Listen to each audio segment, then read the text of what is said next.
Hi there, this is Craig Hain or Dr. Dell, and this is going to be the fourth video about my book Teaching Math, 21st Century Mathematics, and the way we ought to be teaching math to our high school students in this 21st century. And on this fourth video, I want to discuss the section of the book that I call the coda, meaning sort of the thing that caps it all off. And this is what we should be doing for our very best math students. Those are the ones that are contemplating careers as professional mathematicians. Now, there won't be too many of the students in this category. Most students, when they finish with 6 tiers, will be ready to go off into science and technology, and they'll have most of the mathematics they're going to need, not what we're going to talk about today. Now, I'm going to have to tell you that this is going to be a difficult chapter for somebody that doesn't know very much mathematics. So you don't worry too much about understanding any details of what I'm saying or even the concepts. Just sort of get an idea of what's involved in math and how massive it really is. Uh, I'm going to tell you about what I believe we should be doing today and the reasons we should be doing it. And these are things that we really were not able to do before. There just wasn't any practical way to do this in the past, but we can do it with modern technologies. And so let me talk about that. I would direct you to a wonderful book by one of my favorite authors, Malcolm Gladwell. He's written 4 books, all of which I recommend to you. And this particular book, Outliers, had something in it that everybody ought to know about, and that is it's his 10,000 hours discussion. And what Malcolm asks is, what does it take for any person to become preeminent in their field, to rise to the top, to be one of the best in the field? And it turns out, regardless of what the field is, whether it's music or sports or arts or mathematics, what it really takes is 10,000 hours of dedicated study and effort and development of skill. And you really have to, I think, read his book to fully understand and appreciate that. And the reason is learning is cumulatively exponential in nature. There's a thing called the learning curve. And the more you learn, then the easier it gets and the faster you can learn more things. The learning curve is something that everybody that's going to become preeminent in any field has to climb, and it takes, generally speaking, about 10,000 hours of dedicated effort. So you can imagine how long that is. And he discusses Bill Gates and the Beatles and Bill Joy and a lot of people and to make his point. Now, if you're only going to be an amateur in whatever the field is, this doesn't much matter. But if you're going to be an expert, it does matter very much. And it certainly is true for mathematics. The first thing I want you to realize is that mathematics is a huge, huge, huge subject. In fact, there's just as much mathematics as there is music. Now, you're probably aware of how much music there is in the world, how much music has been composed and created and recorded. Well, there's just as much mathematics. In fact, you could go to any math library in any good university and just walk through their library and just look at all of the books and things that have been published on mathematics. It's amazing. So this applies very much then to mathematics. And we're shortchanging our students because they need to know so much more than what we're normally teaching. As a matter of fact, I've already told you that if a person goes through tier 6 in my program in high school, that would be outstanding for most students, and they're ready for most science and technology careers. But that is just a drop in the bucket for mathematicians. Let me tell you, for example, mathematicians consider calculus and differential equations essentially elementary subjects. You haven't even begun to learn modern mathematics when you get through differential equations. You're just on the threshold of it. And that's when we need to start our students, our best students in high school on that. And in the next chapter, I'm going to discuss the last 4 tiers I'm proposing. But before I do that, let me just give you a very quick overview. It probably won't mean much to most of you that are not really mathematicians, but you'll get some idea. In fact, I'm thinking maybe of writing a sequel book to this, and this just might be a set of the chapters. The first thing you have to learn if you're going to be a mathematician is what's called the axiomatic method. You know, what is mathematics? And that's what Dr. George Simmons talked about when he said we emphasize this much too early in the high school career, and he's absolutely right.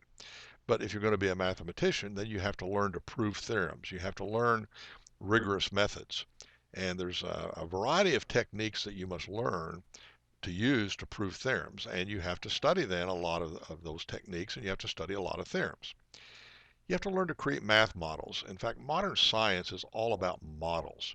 Practically everything we do in science today involves math models, whether it's cosmology or biology or economics or physics or chemistry, you name it, there's a math model involved. And then these math models are what we use to understand the phenomenon that they're describing. So you have to begin to understand how math is used to create models. There's a whole bunch of math structures you need to understand, and I'm going to enumerate them in the next chapter when I talk about the next chapter. So let me skip this right now. There's something that we discovered about 50 years ago called chaos and nonlinear dynamics. And many things today behave in a nonlinear system. The model you use is what's called a nonlinear dynamical system. And this can create very unpredictable results, and it's called chaos. There's a whole subject to that you ought to have some understanding of if you're going into mathematics. There's something I call spectral logic. Its more common name is fuzzy logic, and it's all about how you can incorporate Bayesian probability into analyzing things, and it's very important in modern control theory. That's where it got its start. And I think anybody that's going to become a mathematician needs to be aware of it and have some understanding of it. Fractals are extremely important. Benoit Mandelbrot discovered them. Well, he didn't discover them, but he's the one that really realized how important they were in modern math models. And practically everything we study today is fractal in nature. The cosmos is fractal in nature. The way galaxies are distributed, the blood vessels in your body are fractal. The way neurons behave in your brain are fractal. Coastlines are fractal. Just everything is fractal in nature, it seems like. And this leads to what are called non-integral dimensions. You normally think of dimensions being dimensions 2 or 3 or 4, but you can have fractional dimensions. And this is something you need to understand pretty early on if you're going to become a mathematician. Now, the concept of infinity is something that mathematicians began to really wrestle with. Well, they've wrestled with it for thousands of years, but they really came to grips with it in the latter part of the 19th century. And it turns out that there's very rigorous ways now to treat infinity. And believe it or not, if you're not a mathematician, there are many different sizes of infinity. And that's something that any young mathematician needs to learn early on because it's very important if you're going to study theoretical mathematics. And you need to understand that. One of the most important axioms in set theory, and set theory is the basis of modern mathematics, is called the axiom of choice. And this leads to all sorts of absolutely amazing things, and it's absolutely critical in modern mathematics. So that's something you need to become acquainted with early on. One of my interesting and favorite topics is something called infinitesimals. Now, an infinitesimal is a number that is non-zero, but it's smaller than any ordinary number.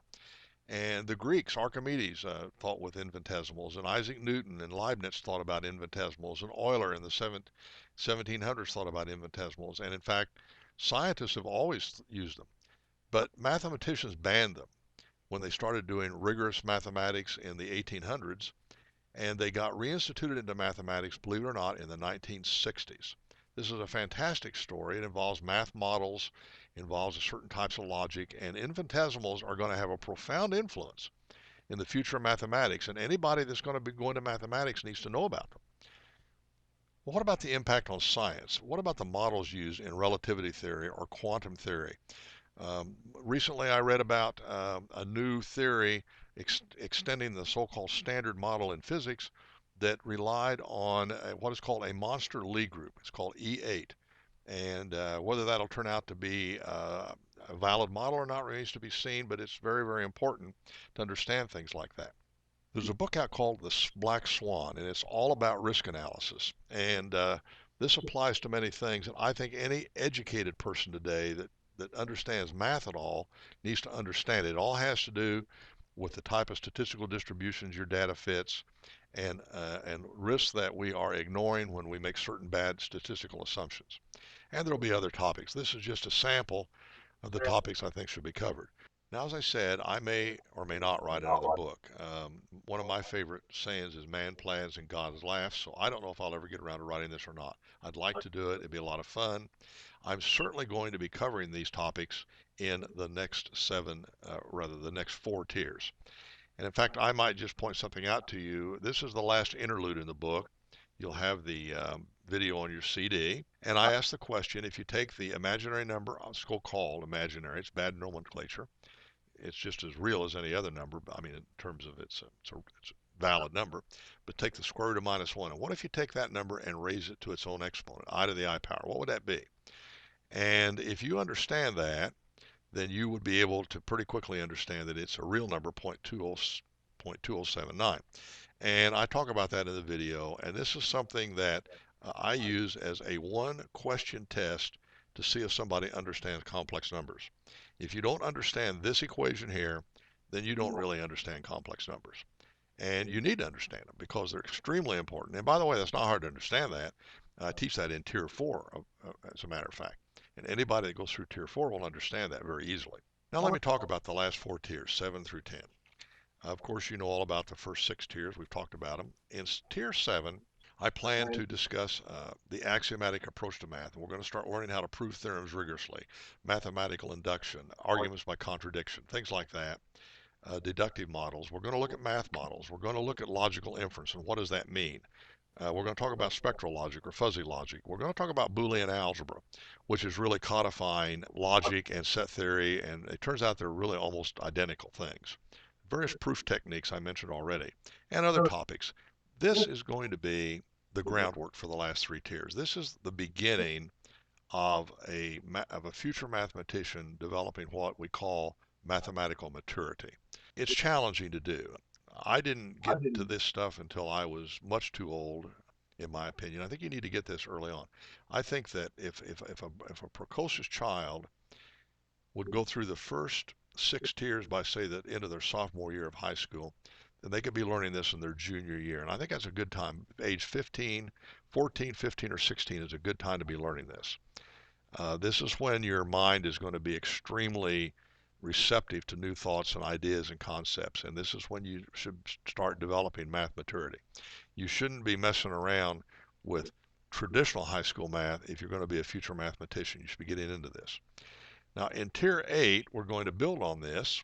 And one of the things I'm going to teach people in Tier 8 is something called quotient structures. And this is when you take an existing math structure and use techniques to build new math structures. And you use techniques such as cross products and quotient structures. And quotient structures are a very critical skill, and they're very hard to learn. This seems to be a big hurdle for people that try to become mathematicians.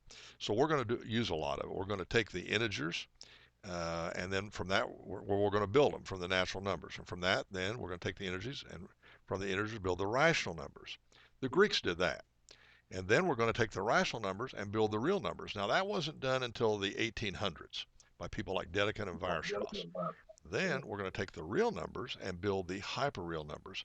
This was not done until the 1960s.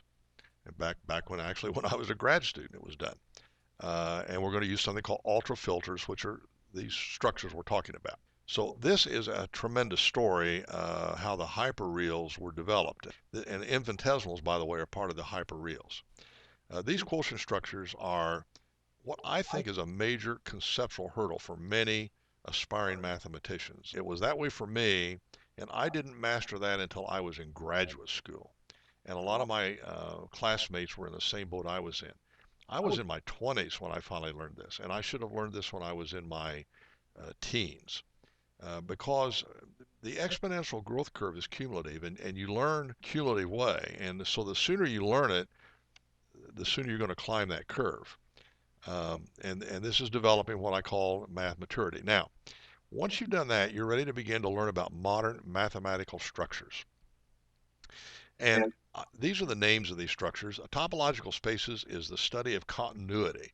It's a generalization of continuity, and it's used throughout mathematics. It's one of the foundational modern concepts any mathematician knows about. Groups are the very beginning, probably the simplest of the algebraic systems you study. One operation with a few properties. Then comes rings. That's 2 operations. So you got a set with 2 operations. Then it has more properties. You get fields, and there's things in between like integral domains and so on. Then you get into what are called vector spaces, linear spaces, and these are very important in modern math models. But to understand vector spaces, you need to understand rings and fields first. Then if you take finite dimensional vector spaces like Euclidean spaces and you go to infinite dimensions, you get into a thing called Hilbert spaces. This is the basis of modern quantum theory, Hilbert spaces are. And then underlying all this is something called measure theory, and that's the extension of what you've learned in calculus so that you can extend the concepts of calculus into much more theoretical regions. And that leads into then what's called modern analysis. And then, of course, there's a thing called modern algebra. These groups, rings, and fields are the beginnings of modern algebra. It goes way beyond that. And these are just the basic theoretical structures that any modern mathematician would know about. And so the sooner you learn about them, the better. Now, there's whole books written on each one of these subjects. I mean, each one of these subjects you could take graduate courses on to really get all the detail. But you can learn the overview. You can learn what they are conceptually very quickly and easily, and they build on each other. Once you've learned about rings, it's a very natural extension to go to fields and so on and so forth. As I mentioned earlier, we're going to talk about chaotic systems, nonlinear systems. I'm going to discuss catastrophe theory because that's quite relevant today in some of our modern economic times and things that we learn about. Most people are simply unaware of what math consists of, how huge and how beautiful and how powerful it is. But the facts are it's the basis of our modern technologies. And so mathematics, and in fact, the advanced mathematical structures I was studying when I was in graduate school are now the basis of a lot of modern physics theories like string theory. In Tier 10, and by the way, this could come before Tier 9 or in place of it, I'm really going to discuss general concepts of mathematics that every mathematician will know and learn and need to know about. The various types of infinity. There's many sizes of infinity. And I don't want to talk about it right now, but in detail, but that's certainly what we will talk about in detail.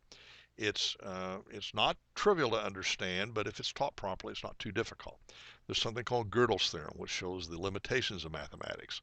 There's something called Russell's paradox, which is a great problem 100 years ago for our mathematicians, and it still to some extent has residue of some problems today. Cantor was the guy that invented the concepts of different sizes of infinity, and he's also the first one to understand really the nature of fractal structures. He went crazy doing it, by the way, and he was highly criticized by his contemporaries. But it's become standard mainstream math today, and any mathematician needs to know about the Cantor stuff. Axiom of choice is a critical basic thing. It's also called Zorn's lemma. I might add I knew Max Zorn. That's another story. And then I mentioned earlier spectral logic. Model theory is a very fascinating story, and I will tell the story of infinitesimals, which will trace the path all the way from the Greek mathematician Archimedes up to 1960s Abraham Robinson. And that's quite a wonderful story. We're going to have brief discussions of how some of these models apply to physics. Quantum theory is a real good example, and relativity theory is another. These are the two main theories today in physics, and by the way, they're contradictory. That's the problem. There's not a unified physics theory today, and I'll talk a little bit about that. It doesn't take too much insight to get to that. I might discuss Lie groups as they apply to the standard model of modern physics and so on. In any event, here's the deal. By the end of Tier 10, the student will really have a very good idea what mathematics is all about and whether they really want to become a professional mathematician. And not only that, which field should they go into? There are many, many, many specialties today in modern math. And which one do you want to go into? And I can't tell you. I mean, that depends on you and your interests and the people you run into and so on. But I wish to God I had had this information when I was even early in college. I didn't get most of this until graduate school. In fact, much of this I learned after I got my PhD. Math has been a lifelong interest of mine. I taught it for many years as a professor. It was a hobby. It still is a hobby. I still think about math a lot. I enjoy math very much. You never, ever, ever run out of a new problem to do, something to learn. And then in this book, I talk about the 10-tier timeline. I won't go into that in detail now. I'll just say that most people that are going to be future mathematicians, if they get started with my program, say in the 7th grade, they'll finish Tier 6 by the end of the 10th grade, and they'll do these 4 tiers in the 11th and 12th grade. And by the way, you can't go to college and get these. This math that I'm talking about here would be spread over, well, you could major in math in college and not cover a lot of this. A lot of this is not even really taught until you get into graduate school. And that's terrible. It could be taught so much earlier. Now, there are people in this world that get this earlier. If people have access to a mathematician that will teach them, they can learn this very much year earlier, like I'm proposing. What I'm proposing is to give our brightest students in this country, in fact, really in the world, this kind of an education when they need it so that they can become great mathematicians, because these are the people that are going to lead science in the future and build the models for the future. And our future may even depend on it. I don't think you can overemphasize the importance of this and how profound it can be. Just imagine at this particular point in time, I'm doing this tape, which is about a month after Steve Jobs passed away. Think what a profound impact he had, that one person had on our modern technology and on our modern life. Well, that's the kind of impact that a person can have if they have the right training to get going, and mathematics is one of those basic things that they can use. So I'll conclude this then with my call to action on page 115. If you're interested in high school math at any level, then you really need to go to my website, Triad Math Inc., and you need to study it. You need to watch a bunch of videos there. You're learning a lot by reading this book. In fact, if you read this book and understand it, you're going to know more about math teaching than most people in this country do, more than most teachers do. In fact, I really hope that this will be read by teachers. I also hope it'll be read by principals and by parents, because the decision makers are the ones going to decide, are we going to do this kind of teaching to the bulk of our students or not? Right now, I think there's just a few schools even considering this. I think the homeschool movement is probably today the best opportunity for this to happen, because they have the freedom to do it and perhaps the motivation to do it. Unfortunately, a lot of the established math ed people today are perhaps going to see this as a threat, because it definitely is changing things. It will definitely be a different way of doing things. But that's our modern life we live, isn't it? I mean, just think of what's happened with computers. I mean, if you were still trying to do computers using DOS, the original operating systems of the IBM computer, you'd be so far outdated and so incapable you couldn't do anything. You have to use the modern tools, and that's what this is all about. So this is Dr. Dell. This is going to be the last video now of the Teaching Math book. I hope that this encourages you, first of all, to read the book and understand it, but more importantly, I hope it encourages you to help the students that you may have an effect on get access to the kind of math education they really, really need, and I might say deserve. It's not only for their sake, it's really for all of our sakes. We owe it to our students today. Those of us in the older generation, we owe it to our students to give them this kind of thing.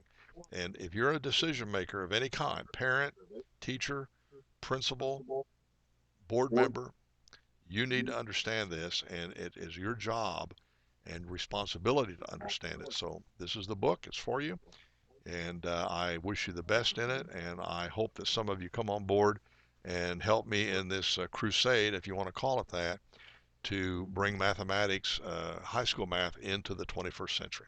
Dr. Dell signing off. See you on another video someday. Bye-bye.